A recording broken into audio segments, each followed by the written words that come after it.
Hello friends, આજે હું તમારી સાથે શેર કરીશ મોઢામાં મૂકતા જ પીગળી જાય તેવા દાણેદાર ચૂરમાના લાડુની રેસિપી। આ લાડુ બનાવવામાં આપણે ના રવાનો ઉપયોગ કરીશું કે ના ચણાના લોટનો। માત્ર ઘઉંના કરકરા લોટથી એકદમ દાણેદાર લાડુ બનીને તૈયાર થશે। તો ચાલો શરૂ કરીએ લાડુ બનાવવાનું। આજનો વિડીયો પૂરો જોયા પછી જો સારો લાગે તો વિડીયોને એક લાઇક કરી ચેનલને સબસ્ક્રાઇબ કરવાનું ન ભૂલતા। ચૂરમાના લાડુ બનાવવા માટે સૌ પહેલાં આપણે 4 વાટકા ઘઉંનો કરકરો લોટ લઈ લેશું। અહીં વજનમાં જોઈએ તો આ લોટ 500 ગ્રામ લીધેલો છે। લોટને આપણે ચાળીને જ ઉપયોગ કરવાનો છે। બધા લોટને મેં આ રીતે ચાળીને તૈયાર કરી લીધેલો છે। ત્યાર પછી હવે તેમાં આપણે મોણ માટે ઘી અથવા તેલ કોઈ પણ વસ્તુનો ઉપયોગ કરી શકાય છે। મેં અહીં અડધો કપ જેટલું ઘી ઉમેરેલું છે। ઘીથી લાડુમાં સ્વાદ વધારે સારો લાગે છે। તમને જે પણ પસંદ હોય એ વસ્તુથી મોણ દેવાનું છે। લોટના એક એક દાણામાં એકદમ સરસ મોણ દેવાઈ જાય એ રીતે આપણે હાથેથી તેને મિક્સ કરી લેશું। અહીં આપણે મુઠ્ઠી પડે તેવું મોણ દેવાનું છે। હવે લોટમાં એકદમ સરસ મોણ દેવાઈ ગયું છે। આ રીતે આપણે હાથેથી ચેક કરીએ તો લોટમાં મુઠ્ઠી પડે તેવું મોણ દેવાઈ ગયું છે। આ રીતનું જ મોણ દેવાનું છે। હવે આપણે તેમાં થોડું હલકું એવું ગરમ પાણી ઉમેરી અને તેના મુઠિયા વાળી અને તૈયાર કરી લેશું। વધારે એકદમ ગરમ પાણી પણ નથી ઉમેરવાનું અને ચમચાથી તેને મિક્સ કરી લેશું। પાણી થોડું ઠરી જાય ત્યાર પછી આપણે તેને હાથેથી મિક્સ કરી લેશું। અહીં આપણે વધારે પડતું પાણી ગરમ કરવાની જરૂર નથી। આપણે હાથ લગાવી શકીએ તેવું જ પાણી ગરમ કરવાનું છે। તો આ રીતે સૌ પહેલાં ચમચાથી અને ત્યાર પછી આપણે હાથેથી આ રીતે મિક્સ કરી લેશું અને મુઠિયા વાળવા માટે આપણે અહીં લોટને કઠણ જ રાખવાનો છે। આ રીતે થોડું થોડું પાણી એડ કરતા જઈ અને લોટ બાંધીને તૈયાર કરીશું। એકદમ સરસ કઠણ લોટના મુઠિયા વાળશું તો આપણા લાડવા એકદમ સરસ દાણેદાર બનીને તૈયાર થશે। તો આ રીતે થોડું થોડું પાણી એડ કરતા જઈ અને આપણે લોટને તૈયાર કરીશું। તમે જોઈ શકશો એકદમ સરસ કઠણ લોટ આપણો તૈયાર થઈ ગયો છે। આ રીતે થોડો થોડો લોટ તૈયાર કરતું જવાનું અને તેના મુઠિયા વાળી અને તૈયાર કરી લેશું। હાથેથી આ રીતે આપણે ચેક કરી લેવાનું। લોટમાંથી પરફેક્ટ મુઠિયા વળતા હોય એટલે આપણો લોટ તૈયાર થઈ ગયો છે। તો આ જ રીતે બધા મુઠિયાને આપણે તૈયાર કરી લેશું। હાથેથી એકદમ સરસ દબાવી અને મુઠિયાને તૈયાર કરવાના છે। અહીં તમે જોઈ શકશો લોટ મારો એકદમ સરસ કઠણ છે। માત્ર મુઠિયા વળે એવો જ આપણે લોટ રાખવાનો છે। વધારે પડતું પાણી બિલકુલ એડ કરવાનું નથી। હવે હાથમાં આ રીતે થોડો થોડો લોટ લેતા જઈ હાથેથી દબાવી અને બધા દાબી અને મુઠિયા તૈયાર કરી લેશું। એકદમ સરસ હાથને દાબી અને મુઠિયા આપણે તૈયાર કરવાના છે। જેથી કરી અને તેલમાં તળતી સમયે મુઠિયા આપણા છૂટા ન પડી જાય। તો તમે જોઈ શકશો આ રીતે મેં બધા મુઠિયાને તૈયાર કરી લીધા છે। જરૂર જણાય એ રીતે એક એક ચમચી પાણી એડ કરતું જવાનું અને મુઠિયાને આપણે તૈયાર કરી લેવાનું। મારો અહીં લોટ વધારે હતો એટલે આ રીતે મેં થોડો થોડો લોટ તૈયાર કરી અને મુઠિયાને તૈયાર કરેલા છે। તમે જો થોડા લાડુ બનાવતા હોય તો એકી સાથે બધો લોટ બાંધીને તૈયાર કરી શકો છો। તો આ જ રીતે બધા મુઠિયા આપણા તૈયાર થઈ ગયા છે। હવે આ બાજુ ગેસ ઉપર મેં તેલ ગરમ કરવા પણ રાખી દીધું હતું। તેલ ગરમ થઈ જાય એટલે આપણે તેમાં મુઠિયા ઉમેરી અને તેને તળી લેશું।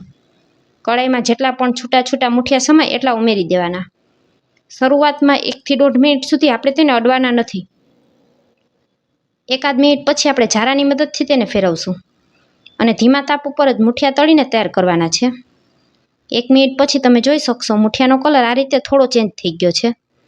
તો હવે તેને આપણે ઝારાની મદદથી ફેરવી લેશું અને બીજી બાજુ પણ એકદમ સરસ આ રીતે ગોલ્ડન કલરનો થઈ જાય ત્યાં સુધી આપણે મુઠિયાને તળાવવા દેશું।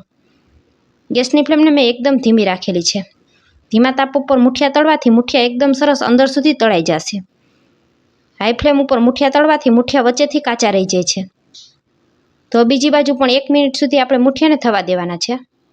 અહીં મુઠિયાને આપણે વધારે પડતા લાલ નથી કરવાના। ગોલ્ડન કલર આવે એટલે આપણે મુઠિયાને કાઢી લેશું। તો ફરી પાછું 1 મિનિટ સુધી આપણે તેને થવા દેશું।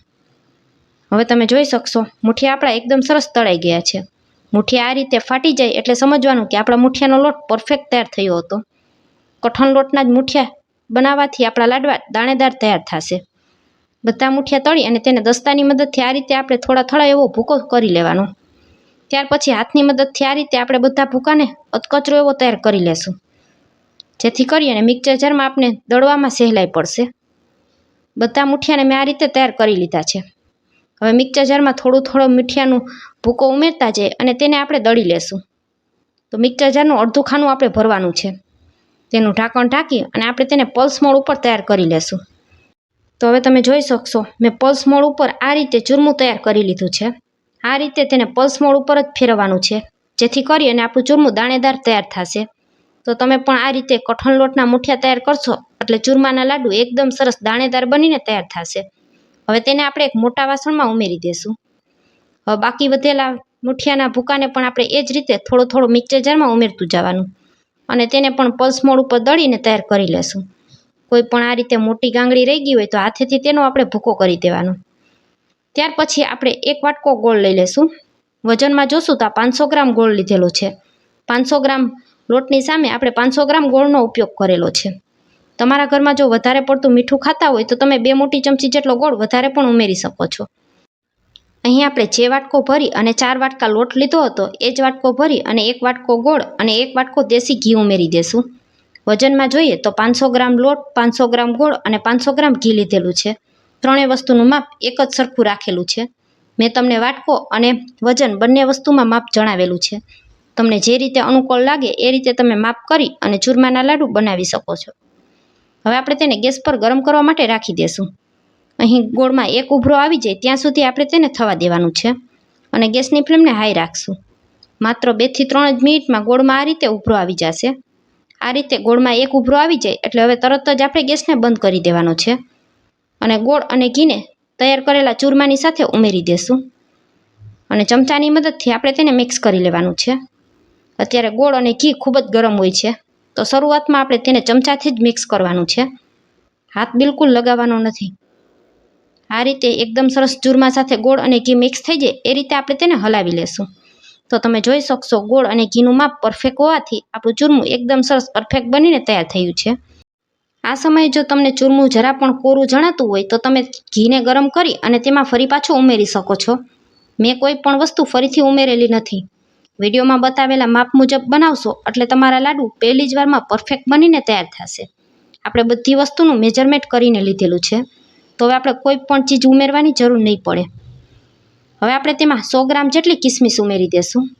100 ગ્રામ જેટલું સૂકા કોપરાનું છીણ ઉમેરી દેશું અને ત્યાર પછી અડધા જાયફળને મેં ખાયણી દસ્તામાં ખાંડી અને આ રીતે ઝીણો પાવડર તૈયાર કરી લીધો છે, તો તેને ઉમેરી દેશું.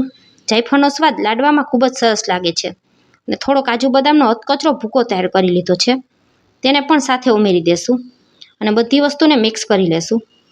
આ રીતે લાડુ બનાવતી સમયે થોડા ડ્રાયફ્રૂટ્સ ઉમેરવાથી લાડુનો સ્વાદ ખૂબ જ સરસ આવે છે અને બાળકોને પણ ખૂબ જ પસંદ આવશે. ચમચાથી બધું એકસરખું મિક્સ કરી લેશું. તમારા પાસે જો ડ્રાયફ્રૂટ્સ ન હોય તો તમે માત્ર જાયફળ ઉમેરીને પણ લાડુ તૈયાર કરી શકો છો. હવે આપણે તૈયાર કરેલા આ મિશ્રણમાંથી 1 ચમચા જેટલું મિશ્રણ હાથમાં લઈ અને આ રીતે હળવા હાથે લાડુ વાળીને તૈયાર કરી શકો છો. તમને જે રીતે લાડુ પસંદ હોય એ રીતે તમે લાડુ બનાવી શકો છો. લાડુ બનાવવાનું મોલ્ડ પણ આવે છે, તો તમને મોલ્ડમાં તૈયાર કરેલા લાડુ પસંદ હોય તો એ રીતે પણ બનાવી શકાય છે, પરંતુ ચૂરમાના લાડુ બનાવવાની ટ્રેડિશનલ રીત આ જ છે. હાથેથી બનાવેલા લાડુ વધારે દેખાવમાં પણ સારા લાગે છે અને ખાવામાં પણ બધાને આ જ પસંદ આવે છે. હવે લાડુમાં ચારે બાજુ આ રીતે આપણે થોડું એવું ખસખસ લગાવી દેશું, તો તમે જોઈ શકશો એકદમ સરસ ઘીથી લસલસતા લાડુ આપણા તૈયાર થયા છે. બધા જ લાડુને મેં આ રીતે તૈયાર કરી લીધા છે. તો ફ્રેન્ડ્સ, આજનો વિડીયો પૂરો જોયા પછી સારો લાગે તો વિડીયોને એક લાઇક કરજો, વધુમાં વધુ લોકો સુધી શેર કરજો અને મારી રેસિપીઓ તમને જોવી ગમતી હોય તો મને સપોર્ટ કરવા બદલ મારી ચેનલને સબસ્ક્રાઈબ કરજો. એક લાડુ તમને તોડીને પણ બતાવું છું, તો તમે જોઈ શકશો એકદમ સોફ્ટ અને દાણેદાર લાડુ તૈયાર થયા છે. તમને આજની આ રેસિપી કેવી લાગી તે કોમેન્ટ કરી ચોક્કસથી જણાવજો.